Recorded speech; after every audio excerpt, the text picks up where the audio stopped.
A team of researchers primarily based out of Sorbonne University in Paris has trained ants to recognize the subtle scent of cancer cells, hinting at their tantalizing potential to detect cancers in humans. The researchers' fascinating findings were recently published in the journal iScience. Widely known for their remarkable ability to cooperate and their ridiculous relative strength, able to carry between 10 and 50 times their own body weight, ants have only recently been lauded for their keen sense of smell. In 2012, scientists at Vanderbilt discovered that they have 4 to 5 times more odor receptors than most other insects. It turns out, as perhaps the quintessential social insect, ants use their sense of smell to communicate with and distinguish other individuals in a densely populated colony. These recent findings undoubtedly contributed to the Sorbonne researchers' curiosity to test ants as cancer detectors. In their study, the scientists first trained dozens of ants of the species Formica fusca, commonly found throughout Europe, to differentiate between human cancer cells in a growth medium alone, and empty tubes. They did this by placing a tempting sugar solution near the cancer cells as a reward. When the sugar solution was removed from the test, the ants would still seek out the cancer cells, associating their smell with the delectable sugar.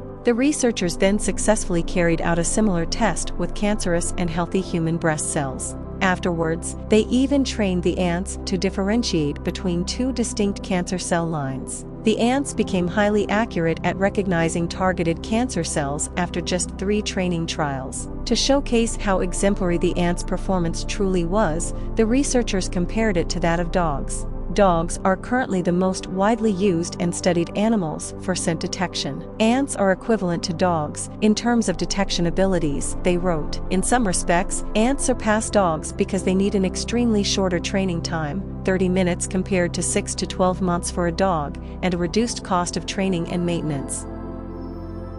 Dogs, however, have been trained to detect signs of cancer in breath, plasma, urine, and saliva samples. It remains to be seen whether ants can reach that level of resolution, but the Sorbonne team plans to find out if they can. The researchers also wonder whether ants could make themselves useful in other real-world situations where sniffer dogs are currently employed. Our approach could potentially be adapted to a range of other complex odor detection tasks, including the detection of narcotics, explosives, spoiled food, or other diseases, malaria, infections, diabetes for instance, they wrote. Careful, pups. Ants might just put you out of work.